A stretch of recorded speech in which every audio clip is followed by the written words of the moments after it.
আসসালামু আলাইকুম, কেমন আছেন আপনারা সবাই? আমি আলহামদুলিল্লাহ ভালো। তো আমি ভিডিওটা শুরু করেছি দুপুর থেকেই। আর দেখা যায় আমার যে সন্ধ্যা রাতের তরি তরকারি রান্না সেটা কিন্তু আমি দুপুরেই করে ফেলি, কারণ আমার ইফতারের পরে একদমই রান্না করতে ইচ্ছে করে না, অনেক বেশি টায়ার্ড লাগে, তারপরে নামাজের একটা ব্যাপার থাকে। আর বিকালে তো ইফতারি বানানো হয়, সেজন্য কিন্তু আমি আজকে হালকা পাতলা রান্না করে নিচ্ছি। একটু মাছ আলু বেগুন দিয়ে ঝোল করছি, আর রূপচাঁদা শুটকি ভুনা করব। তো খুব শুটকি খেতে ইচ্ছে করছিল আমার, কিন্তু রূপচাঁদা লইট্টা ছুরি শুটকি সবই আছে, কিন্তু এগুলো আসলে কম রান্না করা হয়, কারণ ঈশানার বাবা এই শুটকিগুলো একদমই পছন্দ করে না। পছন্দ বলতে অল্প স্বল্প খায়। ও চাপা শুটকিটা আবার খাওয়া শিখে গেছে, কিন্তু এই শুটকিগুলো এত খেতে চায় না। তো আসলে একার জন্য তো রান্না করতে ইচ্ছা করে না, কিন্তু আজকে খুব খেতে ইচ্ছে করছিল। তো আমি রূপচাঁদা শুটকিটা কিন্তু ভালো করে আগে তাওয়াতে টেলে নিয়েছি, তারপরে ভিজিয়ে রেখেছিলাম গরম পানি দিয়ে ভালো করে ধুয়ে, তারপর কিন্তু পেঁয়াজ রসুনের সাথে আবার তেলে ভেজে নিয়েছি। আর এটাতে তো বেশি রসুন দিতে হয়, যেহেতু নতুন রসুন, আমি কিন্তু অনেকগুলো রসুন দিয়েছি, পেঁয়াজ দিয়েছি, অল্প একটু আলু বেগুনও দিয়েছি। আর আমার মনে হয় যে কোনো শুটকিতে বেগুনটা দিলে কিন্তু অনেক বেশি ভালো লাগে খেতে। তো আসলে শুটকি দিয়ে মনে হয় যে একটু খাওয়া যাবে, কিন্তু ইফতারের পরে আসলে খাওয়া যায় না। তো গতকালকে কিন্তু আমি মিষ্টি কুমড়া চিংড়ি মাছ রান্না করেছিলাম, মাংস করেছিলাম, মাছ ভাজি করেছিলাম, ওইগুলো কিন্তু সবই রয়ে গেছে। আসলে সারাদিন রোজা রাখার পর তো নিজেরাই খেতে পারি না, তো বাচ্চারা আর কি খাবে? ওরাও তো ইফতার টিফতার খেয়ে দেখা যায় তেমন একটা খেতেই চায় না। আর সেহরির সময় যেহেতু আমি একটু গরম ভাতই রান্না করি উঠে, তখন দেখা যায় একটা ভাজি কিংবা দুধ ভাত আর একটু দই ভাত হলে একটু খাওয়া যায়, তরকারি খেতে ইচ্ছে করে না। তো যাই হোক, আমি রান্নাবান্না শেষ করে বিকালে কিন্তু আমি ইফতার বানাতে চলে আসলাম। আর প্রতিদিন একঘেয়েমি ইফতারি আর কত দেখাবো?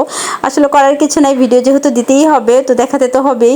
তো আমি বেগুনি বানিয়েছি, তারপর আলুর চপ, পেঁয়াজ এগুলো কিন্তু ভেজে নিচ্ছি। আসলে রমজান মাসে তো আসলে ইফতার বানাতে সব গুছাতে খুবই ভালো লাগে। রমজান মাসটা শুধু আমার জন্য না, সবার জন্য অনেক পছন্দ। আমার তো মনে হয় সারা বছর যদি রমজান থাকতো। তো যাই হোক, খুবই ভালো লাগে। কিন্তু রমজান মাসটা আমার জন্য অনেক কষ্টেরও, কারণ রমজান মাসে আমি আমার মাকে হারিয়েছিলাম। তো আজকে আমার আম্মার কথা অনেক বেশি মনে পড়ছিল। গতকালকে আমি স্বপ্নেও দেখেছি, খুব বেশি মনে পড়ছিল, সারাদিনই মনটা অনেক খারাপ ছিল। আর আজকে আমার ছেলের পরীক্ষাও ছিল, তো সব মিলে সারাদিন খুব আপসেট ছিলাম। কিন্তু দেখা যায় আপসেট তো আর থাকা যায় না, বাচ্চা কাচ্চা আছে, রান্নাবান্না করতে হবে, ইফতার বানাতে। সবাই আমার আম্মার জন্য দোয়া করবেন। আমার আম্মা 19 সালের 7 রোজার দিন মারা গিয়েছিল। তো এই 7 রোজাতে তো কীভাবে জানি সময়গুলো চলে যায়। তো আসলে কারো বাবা মাই সারা জীবন থাকে না, কিন্তু আমরা আমাদের বাবা মাকে অনেক আগেই হারিয়ে ফেলেছি। তো যাই হোক, অনেক মন খারাপ হয়। তারপর নিজেকে সান্ত্বনা দিই যে আব্বা আম্মা ভাই বোন আমরা সবাই মিলে কোনো একটা সময় ইফতার করতাম। এখন আসলে তো সবাই সবার অতিথি হয়ে গেছে, আমার সন্তানেরাও একসময় তাদের সংসার এভাবে সাজাবে। তো যাই হোক, আসলে কষ্ট লাগে, তাই আপনাদের সাথে একটু শেয়ার করলাম। বাবা মাকে তো মনে পড়বেই, আল্লাহ পাক যেন তাদেরকে জান্নাত নসিব করেন। তো এই তো আমার টেবিল কিন্তু গুছানো হয়ে গিয়েছে। আর এখন তো দেখা যায় মেয়েও আমাকে অনেক হেল্প করে। আর আজকে কিন্তু 2 ফ্ল্যাটের ভাবি কিন্তু আমাদের ইফতার পাঠিয়েছিল, তো ওইগুলোও সব রেডি করে নিলাম। আর দেখা যায় ইফতার বানাবো না করে কিন্তু অনেক কিছু হয়ে যায়, সব কিছু সুন্দর করে গুছিয়ে নিয়েছে। আর এখন কিন্তু মেয়েও যেহেতু আমাকে হেল্প করে, তো এখন আর ঝামেলা হয় না, ও কিন্তু খুব সুন্দর করে হেল্প করতে পারে।